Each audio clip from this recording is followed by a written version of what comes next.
Bonjour à toutes et bonjour à tous. Aujourd'hui, on va faire une tier list des films DC Comics.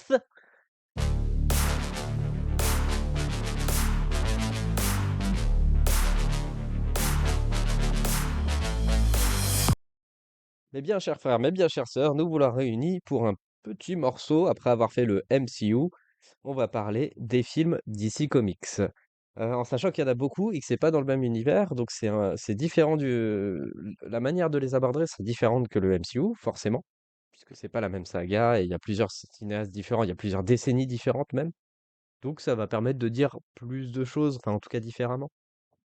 Mais on va pouvoir s'amuser un petit peu. Donc voilà notre tier list, voilà comment ça se présente. Donc nous avons plusieurs catégories. Bonheur, c'est pour pas dire chef-d'œuvre, parce que je trouve ça un peu péteux de dire chef-d'œuvre, mais peu importe. Il y en a. Agréable, globalement c'est clair hein, sur ce que ça veut dire. Moyen, mais non, à brûler et pas vu. Je pense que c'est assez clair sur ce qu'on a à proposer. Je crois que les films sont mis par ordre chronologique. J'ai l'impression que c'est bien par ordre chronologique. C'est la date de sortie des films, ce qui est plutôt cool. Ouais, d'accord, ça a l'air d'être par chronologique. Bon, je vais pas forcément le faire par chronologique, hein. J'aime bien pouvoir switcher dans les ordres et pouvoir faire en fonction de ce dont j'ai envie. Est-ce que l'ordre, c'est pour les... Je ne finis pas cette phrase. Alors, on a quand même le Batman de 66. Est-ce que ça vaut le coup d'en parler en premier? C'est dommage d'en parler en premier. C'était adapté de la série télé. Je crois qu'en France, il est sorti donc pour vendre la série télé, qui est une série télé parodique, euh, bon, qui a son âge, mais qui est sympa, qui est sympa. Il y a tout la galerie de méchants. Le film est rigolo à regarder. Enfin, il a le rythme de son époque et il y a pas de moyens, mais il est plutôt rigolo à regarder. On peut pas le mettre résolument dans les nanars, même si ça ressemble à un nanar. On peut pas le mettre dans les grands films non plus. Je vais le mettre dans hmm, moyen ou agréable, quelque chose comme ça. Moyen, parce que c'est correct, mais c'est pas, on peut pas le mettre avec des chefs-d'œuvre, quoi. Ensuite, bah, le Superman, ouais, c'est bien de commencer par le Superman de Donner. Superman de Richard Donner, donc c'était un des premiers films de super-héros, si ce n'est le premier film de super-héros, j'en vois pas d'autres de l'histoire du cinéma. Euh, c'est arrivé en 78, après Star Wars, donc c'est à ce moment-là que le cinéma a changé d'ailleurs, entre Star Wars et Superman, rencontre du troisième type, enfin, c'est là où les blockbusters ont été créés. Et ben, le Superman de Donner, il a posé toutes les bases des films de super-héros. En fait, il y avait les effets spéciaux où on faisait voler Superman, la musique de John Williams évidemment qui est universelle et qui est intemporelle. Il y avait tout, il y avait l'héroïsme, il y avait une saga, il y avait un ton aussi. Si on pense à un film de super-héros, je trouve que le ton du Superman, il est cool parce qu'il y a à la fois une dramaturgie, on prend le genre au sérieux et en même temps un peu d'humour, un peu de légèreté qui est super appréciable. Donc le Superman de Donner, c'est bonheur.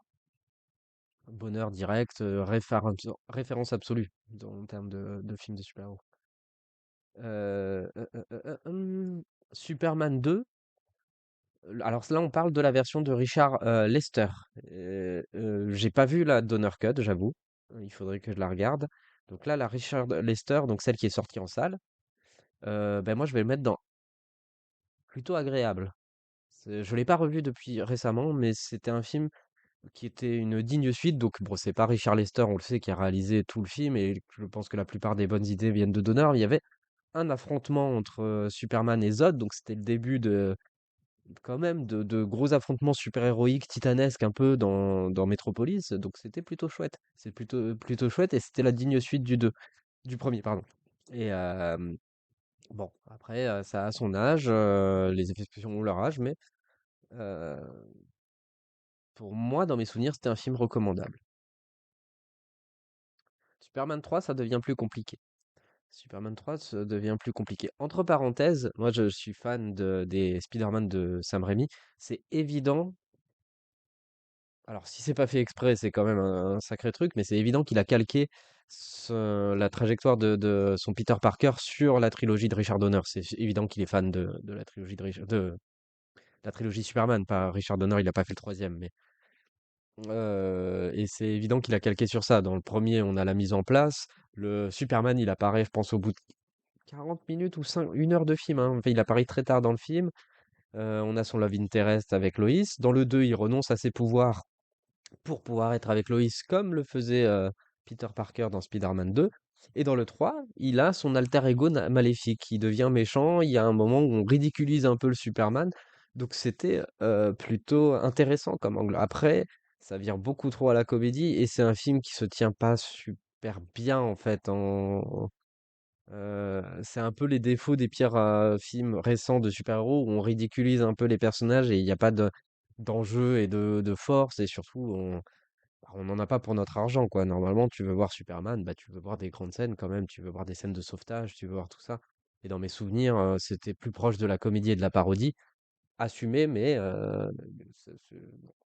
non, c'est pas bon. Donc plutôt dans moyen. C'est pas, je le mets pas encore dans les nanars. Par contre, Superman, Supergirl. Alors Superman 4, je l'ai pas vu, donc je peux pas en dire chose. Supergirl, je l'ai vu il y a très longtemps, mais dans mes souvenirs, c'est non. C'est un nanar. Là, pour le coup, c'est le risque quand on fait un film de super-héros, c'est de vriller vers le nanar. Et je pense que Supergirl, c'est là où même Superman 3, je vais le mettre dans mai, c'est là où on franchit le cap quand même, hein, sur Supergirl, hein, c'est très dispensable. Alors ça a l'air d'être Swamp Thing, que j'ai pas vu. Je savais même pas que ce film existait, pour tout vous dire.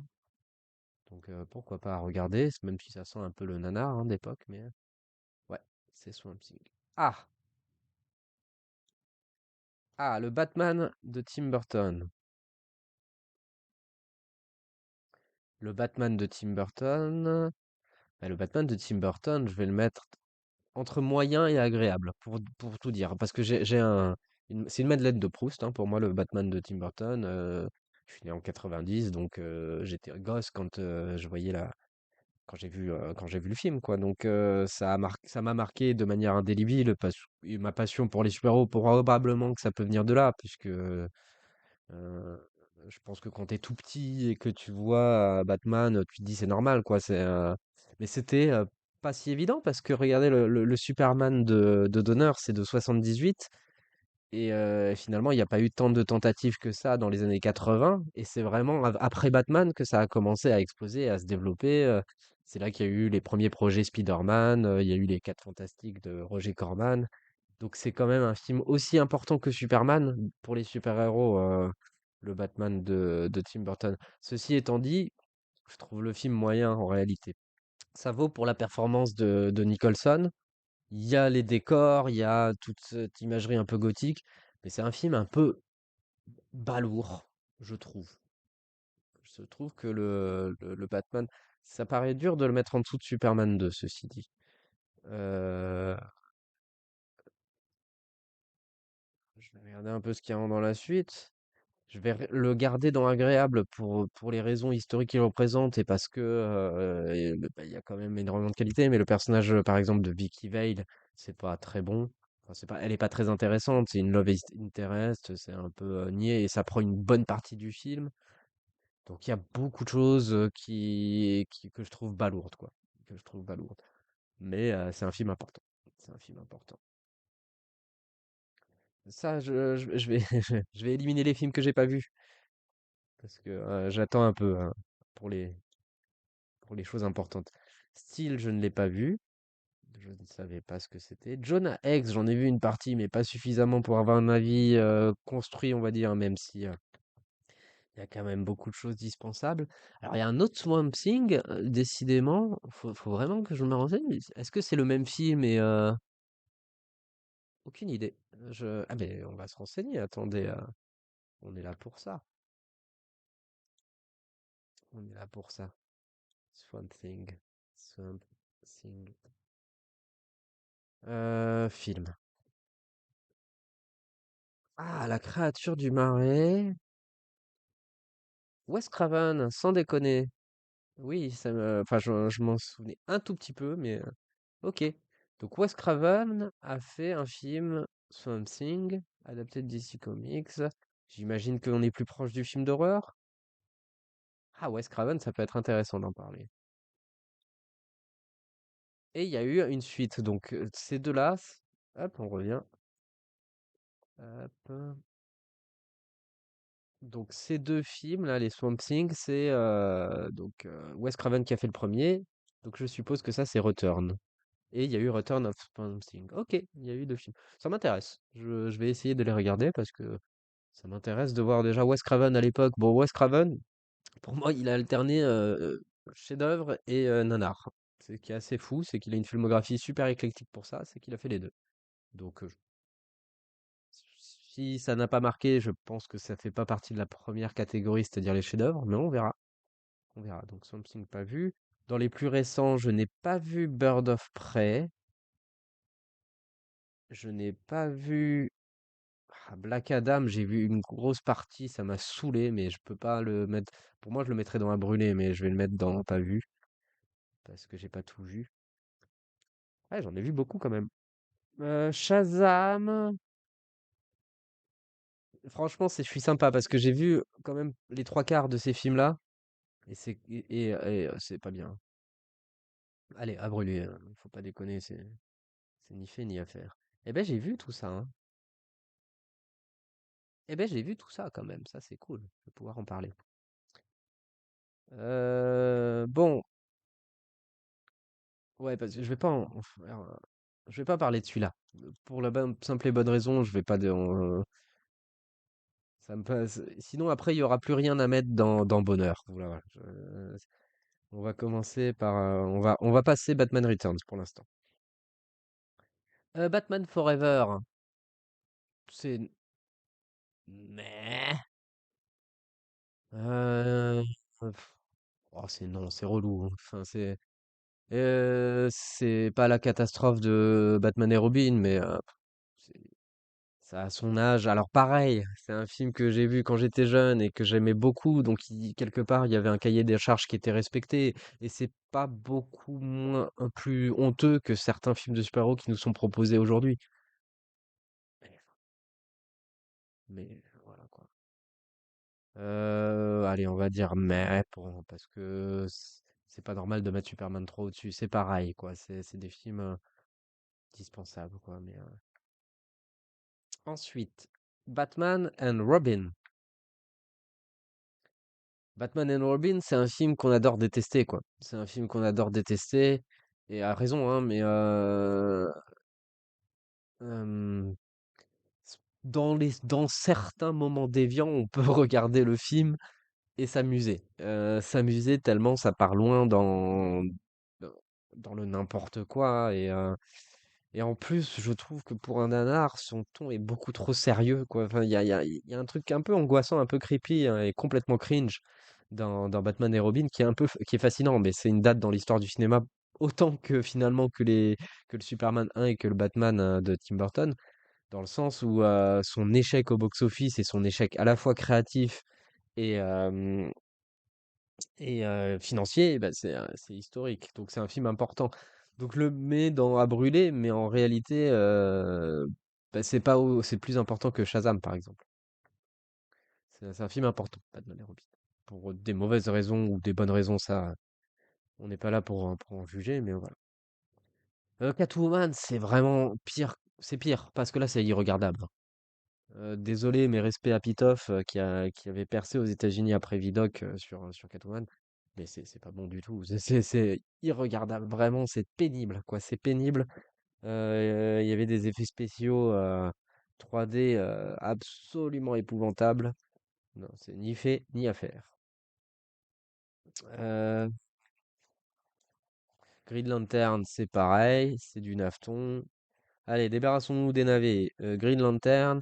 Alors, Green Lantern, tout le monde en parle comme c'est pas si pire, dans le sens, je m'explique. C'est pas si pire que certains Marvel qui ont fait des scores absolument vertigineux au box-office. C'est pas si pire. C'est pas bien, mais finalement, c'est pas pire que Captain Marvel, par exemple, ou que d'autres films qui ont cartonné, quoi. Donc, Il y a un côté, on fait pas de vagues, quoi. On fait pas de vagues. C'est une origin story. Après, il y a c'est très bon. C'est pas très bon. Ça ressemble à un téléfilm.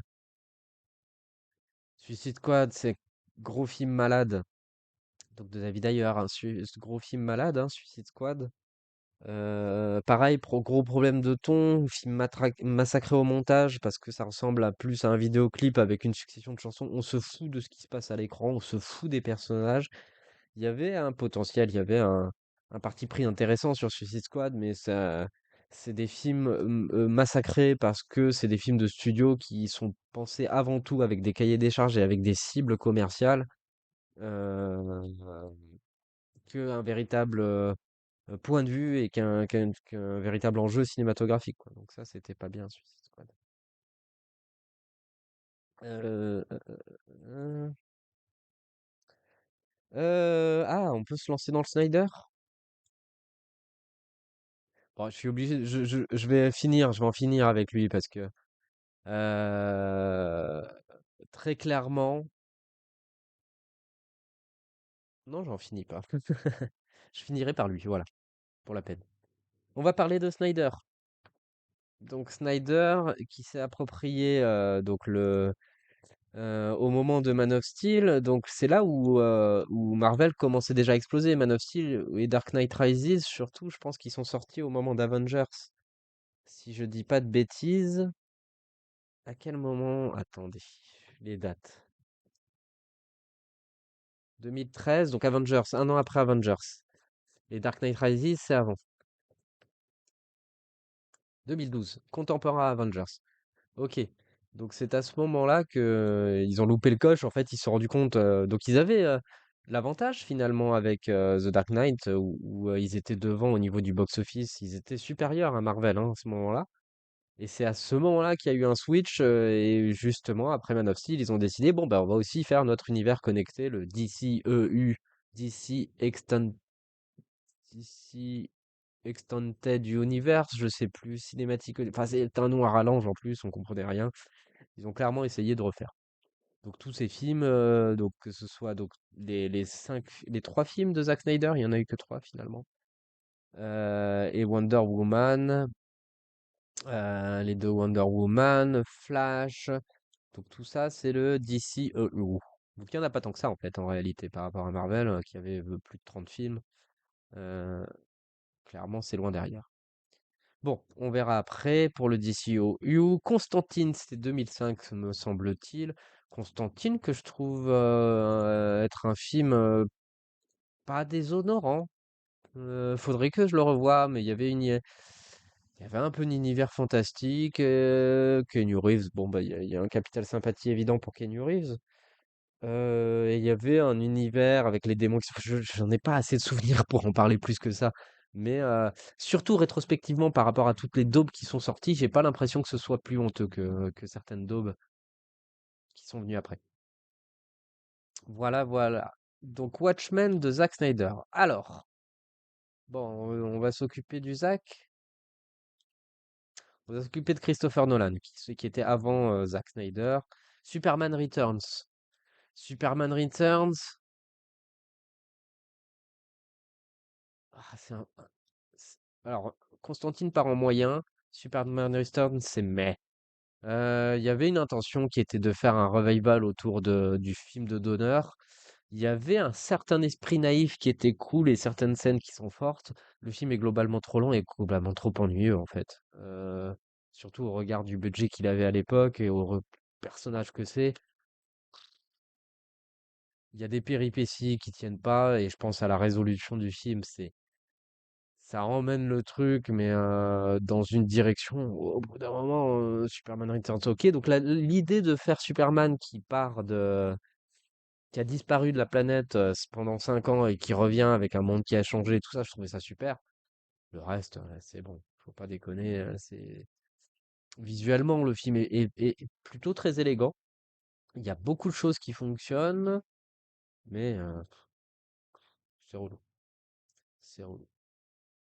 Et j'ai de plus en plus de mal, surtout à un film, ça existe aussi en fonction de la filmographie de son auteur et des trucs qui sont venus après. Donc en l'occurrence, il n'y a pas eu de suite à Superman Returns, donc on peut pas. On peut pas le juger à travers ça. Par contre, Bryan Singer, il y a eu des comportements visiblement très inappropriés, voire plus, voire condamnables, sur tous ces tournages. Et donc ça joue aussi dans le jugement, bien sûr. La trilogie de Christopher Nolan. La trilogie de Christopher Nolan. Alors, Batman Begins. Honnêtement, si Batman Begins n'avait pas eu ses suites, je pense qu'il serait dans mai. Je pense qu'il serait dans mai parce que euh, c'est un film classique. Après, en réalité, voilà, je vais dire mon vrai jugement. C'est dommage de mettre moins. C'est moyen dans le sens où c'est pas un film qui fait de vagues. Par contre, il y a un super parti pris. Euh, il y a une certaine iconisation du Batman qui est cool. Il y a une révérence presque en termes au niveau du personnage, au niveau de le traiter des thématiques pour le créer, pour le caractériser. Donc ça c'est cool. Christian Bale est un super choix, évidemment. Mais Michael Caine, le casting, hormis Katie Holmes, excellent choix. Cillian Murphy en épouvantail, évidemment. Ouais, on va même trop au même niveau que le Batman de Burton. En réalité, il y a de ça, hein, il y a de ça, il y a de ça. Je vais être embêté pour les suites. Je vais vous expliquer pourquoi. Mais en le mettant en agréable, je vais être embêté. Mais c'est un film qui est très agréable à regarder et en fait, en termes de super-héros, qui est quand même sans génie, mais bien fait. Donc, euh, donc c'est cool. Donc en fait, Batman peut-être va dans le moyen. Je trouve que le Batman Begins, par exemple, est probablement supérieur au Batman de Tim Burton. Ça, probablement. D'accord. Donc, ça c'est sûr. Ensuite, The Dark Knight. Alors The Dark Knight, qui est souvent reconnu comme un grand film de l'histoire du cinéma. Euh, j'ai longtemps eu un peu de mal avec Nolan de manière générale, mais ça va quand même dans bonheur. Avec des petits bémols, mais ça va quand même dans bonheur dans le sens où c'est déjà sa vision du Batman et sa caractérisation du Batman, je la trouve à chier. Je la trouve à chier. Il n'y a pas de moment où il est iconique, il est balourd. C'est un problème quand même sur un film sur Batman que tu sois un peu gêné par, je trouve que ça manque d'iconographie, les scènes d'action sont ratées.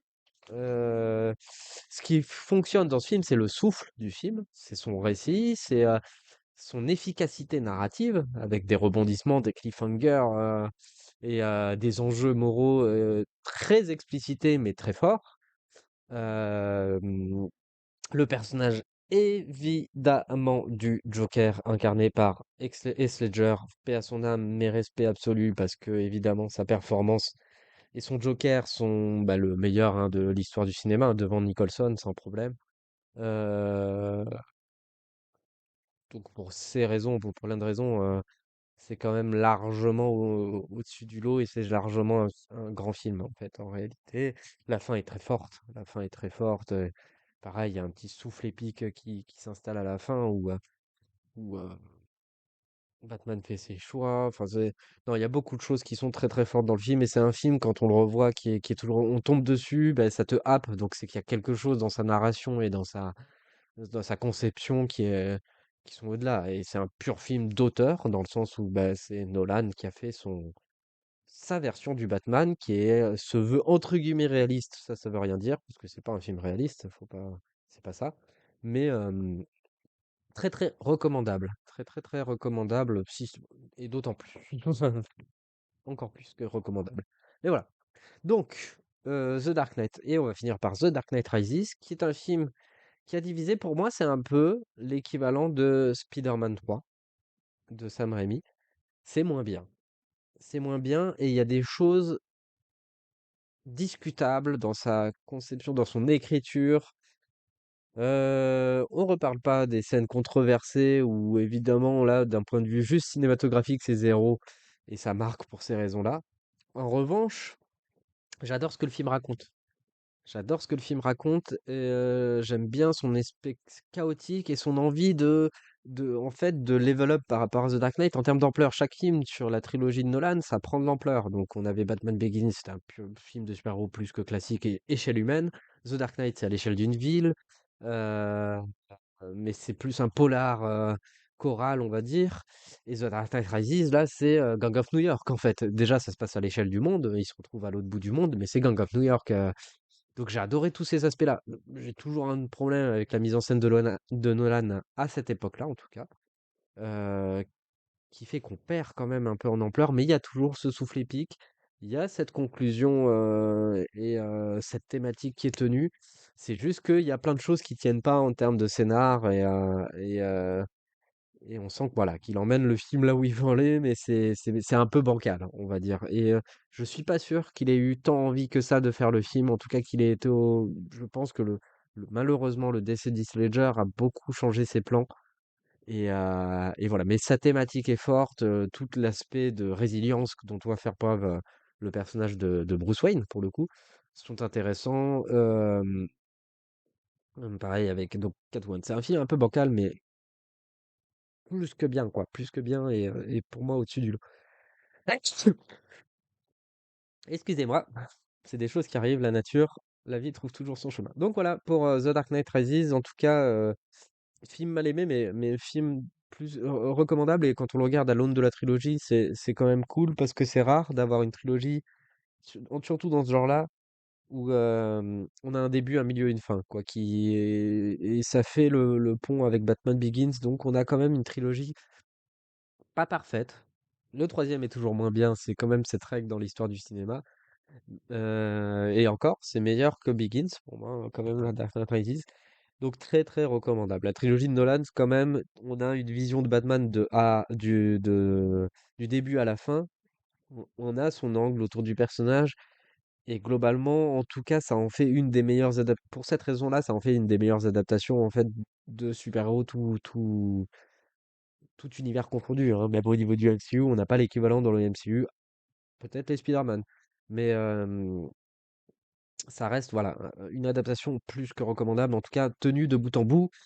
Même si voilà, cette orientation entre guillemets «réaliste», c'est pas non plus, ce que je préfère autour du personnage. Je pense qu'on aurait pu, pour moi sur Batman, mais ça c'est un ressenti personnel, mais il faut du visuel fort quoi. Il faut de l'iconographie, il faut, des choses marquées stylistiquement. C'est pas tout à fait le cas il y a un style chez Nolan, mais c'est pas un style où on aura des peintures quoi. Faut des tableaux, faut du Alex Ross. Il faut que le Batman, quand il arrive, on ait et c'est d'ailleurs l'angle qui va être sur une des adaptations suivantes. Ça va être le parti pris de l'adaptation suivante qui prend le contre-pied de Nolan sur ça, avec plus ou moins de réussite, on verra. Ok, Watchmen de Zack Snyder. Alors Watchmen, j'ai lu quelques comics, mais je suis pas un expert en comics. Donc Heu, je peux pas trop comparer avec plein de choses, mais j'ai lu que Watchmen et je peux pas dire que c'est un des plus grands comics de l'histoire parce que c'est pas vrai, mais c'est un des plus grands comics, en tout cas que j'ai lu assurément, et pour moi, c'est une grande œuvre, point barre.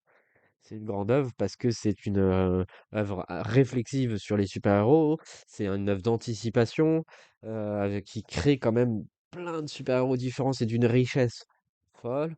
Donc le comics est incroyable, le graphic novel même est incroyable, il y a un récit de fou. Et la particularité de Snyder quand il adapte, c'est qu'il adapte comme un fétichiste. Donc il a adapté entre guillemets plan par plan. Pourtant, on perd des choses par rapport à la richesse réflexive de l'œuvre d'Alan Moore et de Dave Gibbons, il me semble, pour les dessins, et d'Alan Moore pour le récit. On perd beaucoup de choses. Et ce qui fait de Watchmen un film au-dessus du lot par rapport à d'autres, bah, c'est le récit de base, quoi. C'est le fait qu'il se base quand même sur une espèce de bible un film, un matériau de base absolument génial. Mais le style Snyder me saoule. J'aime bien, bah, on parlait d'iconographie, lui il essaye, mais à l'extrême, c'est du fétichisme. Et son changement de fin ça n'a absolument pas la portée philosophique qu'avait le graphic novel, quoi. Ça n'a absolument pas cette portée philosophique. C'est une version un peu beauf de Watchmen. Euh, donc c'est un peu comme si on avait un truc d'intellectuel, mais réalisé de manière un peu beauf. Donc c'est mais. mais Watchmen. Beaucoup de gens qui adorent Watchmen, à mon avis, n'ont pas lu le graphic novel et sont donc c'est dur à dire parce que pour moi une adaptation doit marcher en tant que telle et je suis pas objectif sur Watchmen parce que j'adore tellement le graphic novel et j'aime un peu moins Snyder, on va dire, que ça me crée un sentiment dissident et surtout voilà, c'est un film long, un peu lourd, un peu balourd, pareil. Donc non, bah, moi je le mets dans mais, même si je reconnais que c'est un film qui est au-dessus du lot et bah, toute la philosophie, tout là, évidemment, Docteur Manhattan, Ozymandias, il y a plein de choses qui sont cool, mais heu, ça passe quand même à côté du chef-d'œuvre que c'est à la base, quoi. Et ça n'a pas suffisamment de personnalité, ou en tout cas quand ça en a, c'est pas bon, pour, pour exister, en tant qu'œuvre à part entière, quoi. Donc ça c'est ni fait ni à faire sur ça. OK, donc bah, Snyder, on va se le faire, hein. On va se le faire. Alors, Snyder, Zack Snyder. Zack Snyder, ben, commence avec Man of Steel. Euh, Man of Steel qui est censé prendre le relais puisqu'il arrive un an après The Dark Knight Rises, donc de ce qu'a fait Nolan sur The Dark Knight. Donc on est censé avoir l'équivalent de Batman Begins en gros pour Superman. Alors Man of Steel en tout, c'est moyen. Moyen mais, hein, c'est pas moyen agréable, c'est moyen mais. Euh,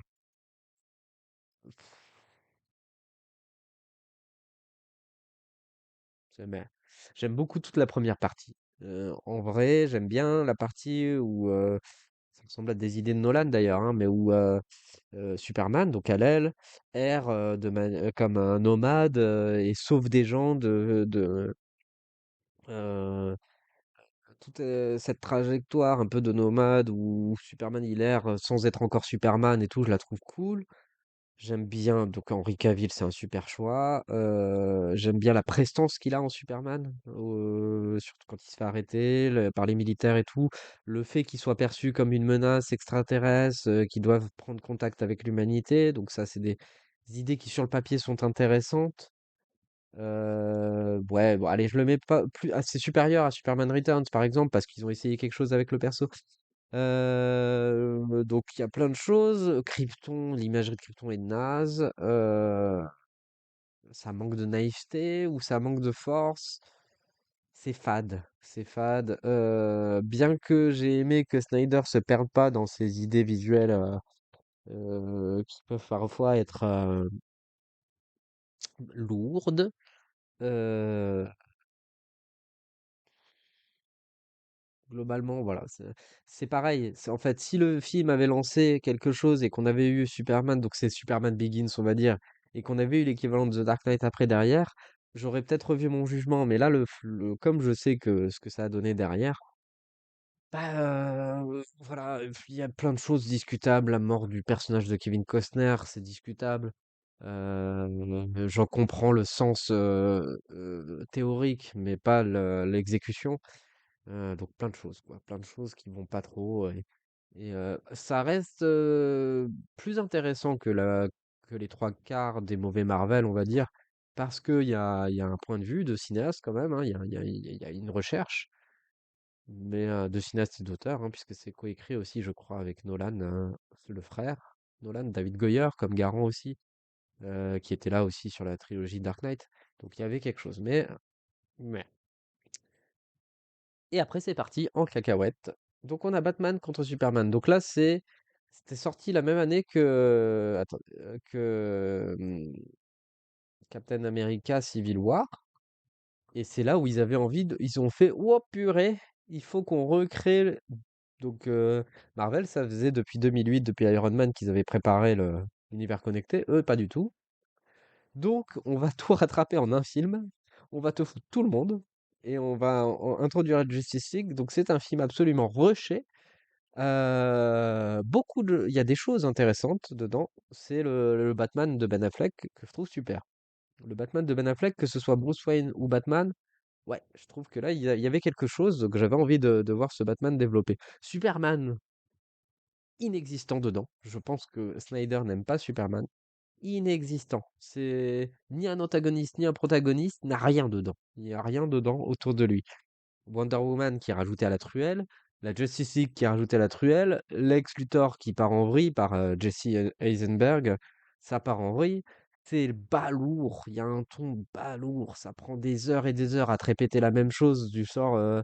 Ils vont s'affronter, c'est faussement philosophique et c'est pas très beau. C'est dans non. Batman versus Superman, c'est quand même un petit naveton. Un petit naveton, mais pas vide. C'est-à-dire qu'il y a beaucoup de choses dedans qui sont intéressantes. Ouais, on va le mettre dans mais, alors on peut pas. Mais c'est balourd à regarder. Franchement, c'est balourd. Et la scène d'action d'affrontement qui est teasée pendant tout le film entre Batman et Superman, elle est absolument pas impliquante. La résolution du combat, c'est pas impliquant. On peut pas dire que ce soit bon, quoi, hein. C'est meilleur que certains, mais non, c'est pas bon. C'est pas bon. La Justice League, leur version Joss Whedon, c'est à brûler. C'est à brûler de fou. C'est autant que Batman et Robin, quoi. Vraiment, c'est pas bon. C'est juste pas.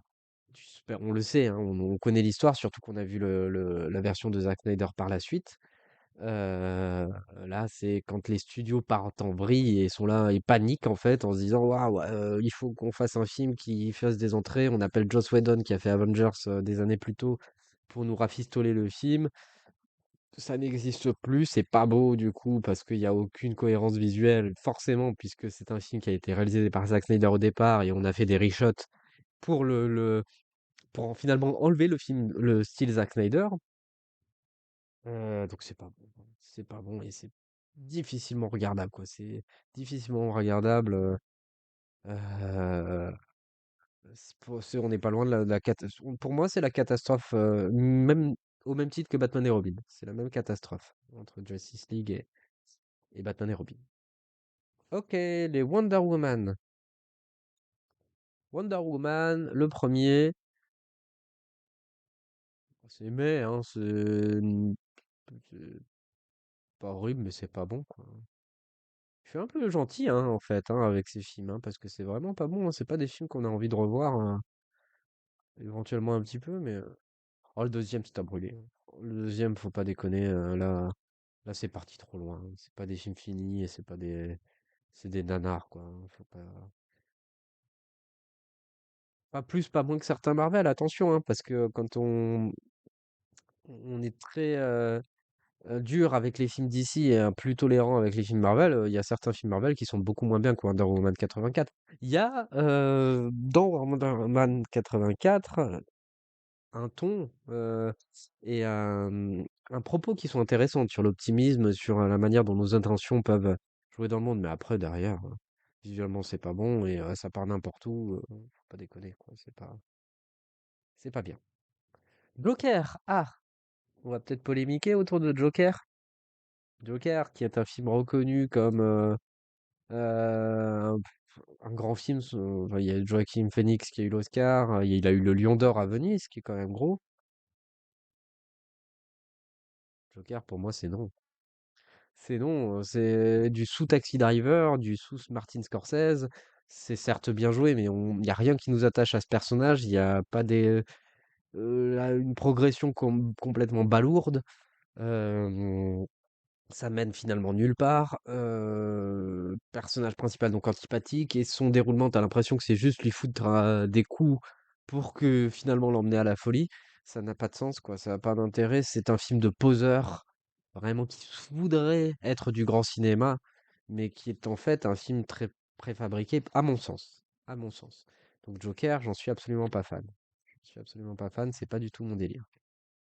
Bien que l'idée pouvait être intéressante, mais on verra ce que va donner le 2. Ça se trouve, je reverrai mon jugement comme pour les autres, parce que à l'aune des suites, soit ça change rien, soit ça nous dit, ah bah oui, en fait, il y avait les bases pour quelque chose de plus grand et de bien. Pourquoi pas? J'ai la flemme, hein, j'ai la flemme d'aller voir la suite ou quoi que ce soit. Pour moi, c'est du sur-cinéma, c'est-à-dire qu'on ça se voudrait être du grand cinéma et du cinéma d'excellence, on va dire, au-dessus du reste. Pour moi, c'est juste des tripes intello relous. Pour moi, le Superman de Donner est plus une œuvre de cinéma, une grande œuvre de cinéma que Joker. Et pourtant, on va dire que Joker semble plus respectable de par son ton et de par son côté adulte, faussement adulte pour moi. Alors que Donner, bah, il était OK, mais ça a beaucoup plus marqué le cinéma que Joker.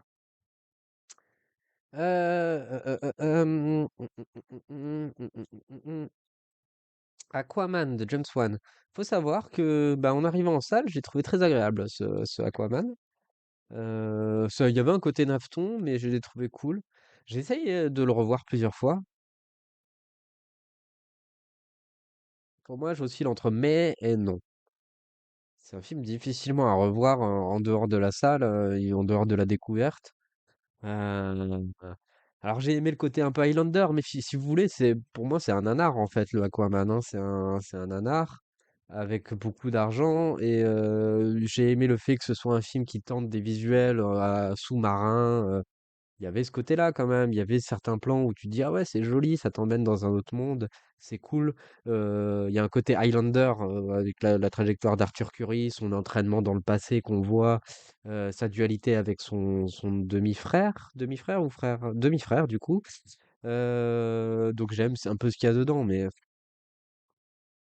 ouais. Est-ce qu'il y a besoin d'en dire plus? Non. Donc c'est à la limite d'être dans non. Je préfère Aquaman à Joker. Au moins t'as un ton chevaleresque, un peu presque Excalibur, qui est cool. J'ai pas vu le deuxième, donc je sais pas. Ça se trouve le deuxième, je verrai tous les défauts du premier parce qu'il y en a énormément. Mais voilà, il y avait un côté dans le premier Aquaman, voilà, il y avait un côté film de Steven Sommers, c'est La Momie, Le Retour de la Momie, Van Helsing, tout ça. Et ce sont des films que j'aime bien regarder parce que quand t'as pas envie de te prendre la tête, mais que t'as envie quand même d'avoir un truc un peu bien, quoi, bah tu regardes les films de Steven Sommers, c'est quand même soigné. Dans cet état d'esprit-là, c'est quand même soigné. Enfin, c'est quand même fait avec un bon esprit. Avec un bon esprit, que je trouve, quel qu'il soit, hein, alors je parle surtout de La Momie et Le Retour de la Momie un peu moins, mais quand même, il y a un espèce d'entrain qui est cool. Van Helsing, moi j'adore Van Helsing, j'adore les monstres d'Universal et j'aime bien ce qu'il a essayé d'en faire, je trouve qu'il y a une générosité dans le cinéma de Sommers et Aquaman, j'ai un peu retrouvé ça, un peu retrouvé ça. Ça aurait été meilleur fait directement par Steven Sommers, mais il y a un peu cet esprit Steven Sommers dans Aquaman que je trouve sympathique. On va se débarrasser de la Justice League de Zack Snyder, donc qui était donc bah, soi-disant la version initiale de Snyder pour la Justice League. C'est faux parce que je pense pas que le film aurait duré 4 heures. Déjà, ça dure 4 heures. Faut arrêter. Faut pas se foutre de la gueule du monde. Il n'y avait pas besoin que ça dure 4 heures. Il a rajouté des scènes, on en avait rien à foutre. Il avait l'occasion de faire un film limpide ou quoi. Non, c'est pas bon. C'est pas bon. Alors c'est meilleur. C'est nettement meilleur que la, la version cinéma, forcément. Ok, il y a des choses où on comprend ce qu'il a voulu faire. C'est un film lourd. C'est un film lourd. Donc ce qui était cool, c'était le fait d'avoir un peu en une scène à chaque fois, on arrivait à caractériser chaque perso et ça, je trouve ça bien, ça c'est cool. Mais ça reste Avengers version lourde, quoi, avec un style peut-être, avec beaucoup, un récit un peu dense où tu rajoutes plein de détails, mais on est plus proche d'une série télé que d'un film de cinéma. Donc euh, ça a le mérite de créer des personnages qui existent en chacun. Il y a des scènes que j'aime beaucoup dedans. Faut pas ça c'est vrai, je lui accorde. La scène de Flash, la scène où Flash remonte le temps. Oh, je spoil, hein. Soit vous l'avez vu, soit vous en foutez, mais en tout cas, je spoil. Un moment, et c'est un moment très cool où la Justice League entière meurt. Finalement, il y a une explosion. Et Flash remonte dans le temps. Donc, c'est la scène du Superman de Donner, mais remonte dans le temps pour les ressusciter, en gros, et il arrive à atteindre le tas de force véloce. euh, et donc, il les ressuscite. La scène est très cool en termes d'intensité. Bon, alors, c'est pas du génie, hein, mais il y avait une certaine intensité. Donc, il y a plein de choses dans ce Justice League qui sont cool. Qui sont cool. Je vais le mettre dans moyen. Voilà, je vais le mettre dans moyen. Euh, Et encore, le problème de ce Justice League, c'est que je pourrais avoir un avis plus poussé si j'arrivais à le revoir. Mais 4 heures, faut pas se foutre de la gueule du monde. Ça mérite pas 4 heures. C'est pas Snyder, il se prend pour David Lean. Donc c'est Laurence d'Arabie, tout ça. Ouais, quand Laurence d'Arabie fait 4 heures, ok. Quand bah, la liste de Schindler, enfin ces films-là, ça fait 4 heures. Et encore, moi, le dernier Scorsese, je l'ai trouvé trop long, 3h30. Au bout d'un moment, le cinéma, faut quand même qu'on puisse revoir les films, qu'on puisse en profiter. Euh, 3 heures, encore extrême limite, quoi. Mais au-delà de 3 heures, pour moi, on s'approche, on est quasiment plus dans du cinéma, quoi. C'est pas des films qu'on ne peut revoir. C'est pas des films qu'on peut revoir facilement. Et alors, un film qu'on peut pas revoir facilement, à la limite, je me dis, si ça se mérite, si c'est la liste de Schindler, si c'est bah, le dernier Scorsese qui est quand même très fort d'un point de vue cinématographique, je me dis, ok, je me bloque, je me pose un RTT et je regarde que ça, et de préférence sur grand écran, ça, c'est du cinéma. Là, Justice League, les 4 heures, arrêtez de vous foutre de notre gueule. C'est pas un film que j'ai envie de revoir en sachant que l'expérience est moyenne, quoi, et qu'il y a beaucoup de choses bien dedans, mais c'est moyen. Ok, on se retrouve avec ce petit trio, un quadruplé, pardon. Donc, et Batman est là partout, hein. Donc, Batman, c'est clairement le Iron Man du DC. C'est lui qui porte toute la franchise. Le Suicide Squad de James Gunn. Le Suicide Squad de James Gunn, très sympathique, je trouve que c'est un film qui se revoit, très agréable. Bah, il y a un style, il y a une espèce de violence, d'irrévérence qui est cool, un ton qui est cool. Donc, bah, Suicide Squad, heu, très recommandable. C'est pas un chef-d'œuvre, mais c'est très recommandable, c'est très marrant, bon esprit, on rigole bien globalement. Il y a des persos, on pense à Peacemaker qui est cool, par John Cena. C'est bien fait, quoi. C'est bien fait et il y a un côté un peu irrévérencieux, bon, qui est cool. À l'échelle, je trouve ça meilleur que Deadpool, par exemple. En termes de conception, Gunn, il s'amuse à faire des choses stylistiques sympas. Donc voilà, c'est un film que je trouve très agréable. Et très recommandable. Il faudrait que je le revoie pour avoir un autre avis, mais il y avait un côté série B très cool. Voilà, je vais pas en dire plus, ça mérite pas non plus, faut pas déconner, mais c'est cool. On va voir ce que Gunn va donner, hein, d'ailleurs, hein, entre parenthèses. Donc, du coup, à la suite de ça, c'est James Gunn qui s'est retrouvé même à un poste supérieur à celui de Snyder. Donc, il a un poste un peu bâtard parce qu'il est président donc, de DC branche cinéma. C'est ça, il s'occupe de ça. Et en même temps, il réalise Superman. Donc, il a un peu le rôle de Snyder en supérieur, quoi, avec plus assumé, on va dire. On verra, je sais pas. Je sais pas parce que Gunn, je trouve que le gars a l'air entre guillemets intègre. Mais pas non plus, c'est pas un cinéaste où je lui donne, ma toute confiance. C'est pas un truc où j'aime toute sa filmo, ou quoi. Donc on verra. On verra ce que ça va donner, sous l'égide de James Gunn.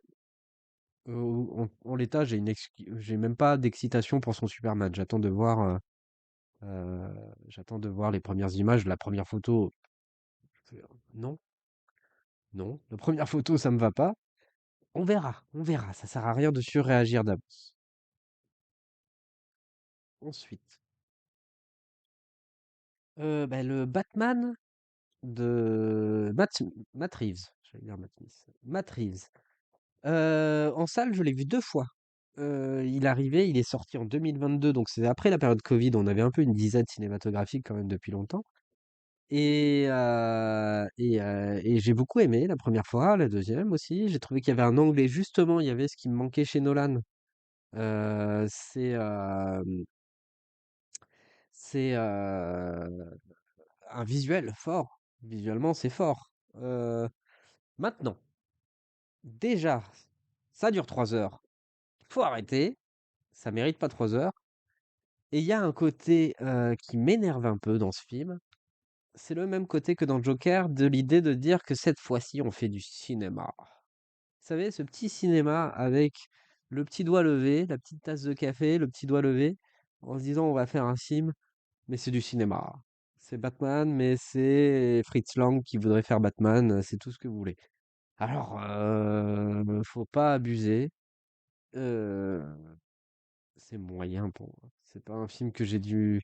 Il y a thématiquement des choses intéressantes. J'ai rien compris aux énigmes du Riddler. Donc ça, c'est probablement. Il y a quand même un monde où on peut dire aussi que je suis con et que c'est peut-être pour ça aussi que je suis passé à côté du film. OK, ça je le prends. Mais après c'est mon ressenti, donc c'est moi qui décide aussi ce que j'ai envie d'en dire. Et bah, les énigmes du Riddler, pas ouf. Hem, j'aime beaucoup le début du film, j'aime beaucoup la fin du film, j'aime beaucoup la trajectoire qu'il donne au personnage de Batman, ça c'est OK. Globalement trop long, 3 heures, faut arrêter, couper, facilement une demi heure qu'on peut couper.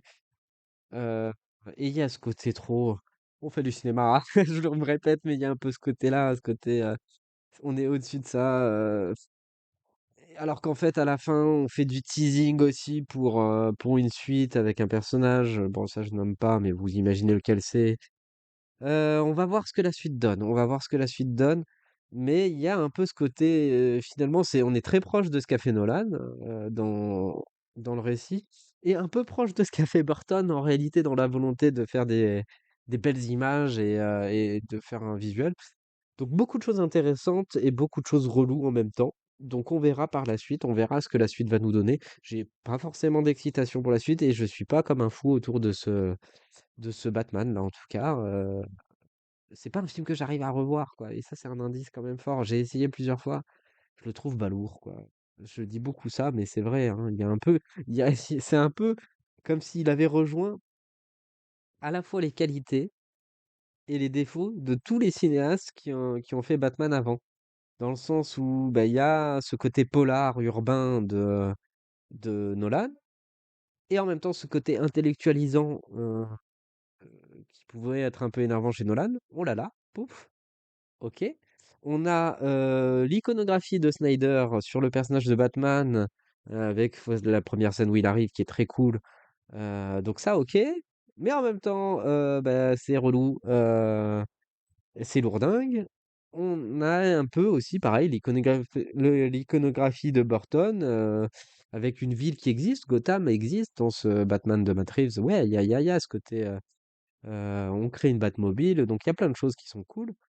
Après, voilà, on verra. On verra, par la suite ce que ça va donner et par contre, le fait qu'il y ait plein de séries dérivées, genre Le Pingouin et tout, rien n'a pété. Je m'en fous. Moi, je veux voir les films, je veux que les films soient bien. Faut pas exagérer.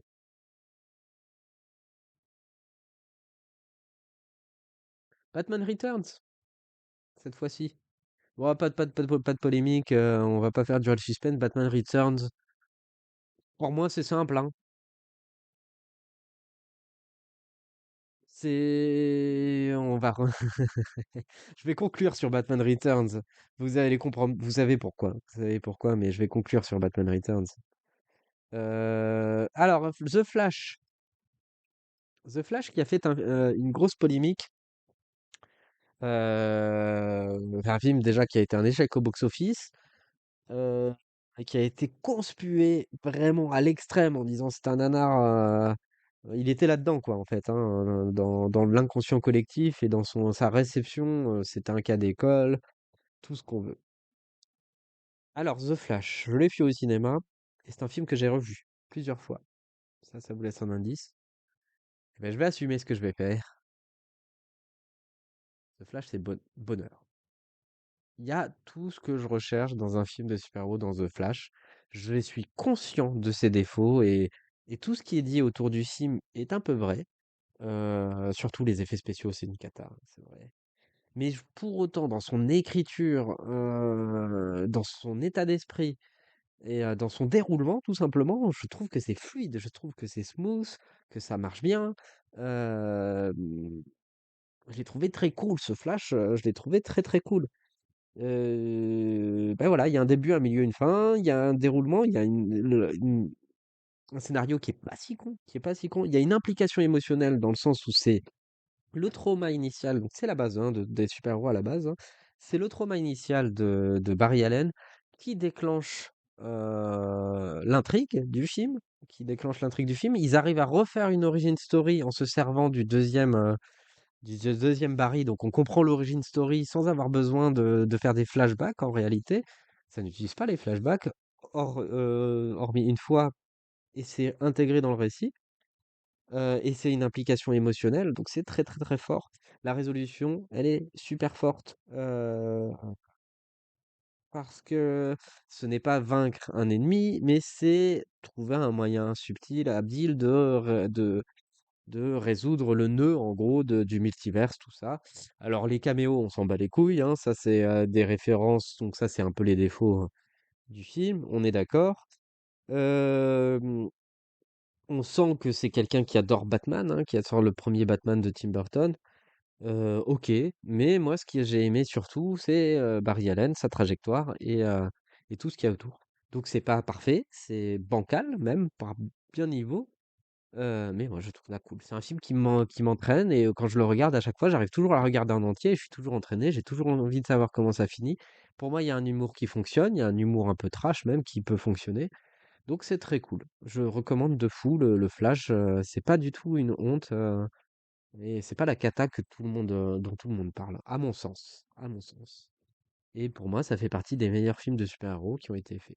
J'assume, voilà, c'est pas, ça va pas être un avis qui va être partagé par grand monde. Je dois être un des rares à le défendre. Tant pis, voilà, tant pis. Batman Returns, eh ben Batman Returns, vous l'avez compris, hein, je fais pas, voilà, c'est un chef-d'œuvre de chef-d'œuvre. C'est un des plus gros films même de l'histoire du cinéma. Ça fait partie de mes films préférés. C'est un film important. Bah, alors mais pas forcément dans les super-héros, parce que c'est pas vraiment un film de super-héros. On est plus proche du cinéma de monstres qui était La fiancée de Frankenstein, qui était le cinéma de Fritz Lang, qui était donc on est vraiment de ce niveau-là, quoi. Pour moi, c'est un des plus grands films de l'histoire du cinéma. C'est une merveille absolue dans son déroulement, dans son imagerie, dans sa musique. C'est un opéra de monstres. Bouleversant, bouleversant parce que c'est un des meilleurs films de Tim Burton également. Et c'est ce que j'aime chez lui. C'est un très, très, très, très, très grand film. Pour moi, c'est même au-delà du reste. C'est le top de la liste, le top du top. Qu'est-ce que je peux en dire de plus? J'en sais rien. C'est un parcours de monstre. Regardez-le, ce film. Regardez-le, ce film, surtout en période de Noël. C'est une tragédie. C'est, tout est parfait. Tout est parfait. J'arrive tellement pas à en parler. De toute façon, je vais refaire une tier list très probablement autour de Tim Burton, qui était un de mes cinéastes préférés. Donc, je vais faire une tier list autour de Tim Burton où je vais revenir sur la filmographie de Tim Burton. Et ça va me permettre d'en dire plus aussi sur ce Batman Returns, mais qui est une merveille. Il n'y a pas à dire de plus. Il n'y a rien il y a aucune polémique sur ça. C'est, c'est le meilleur de tous. Voilà, voilà. Bon, on va pas tergiverser davantage.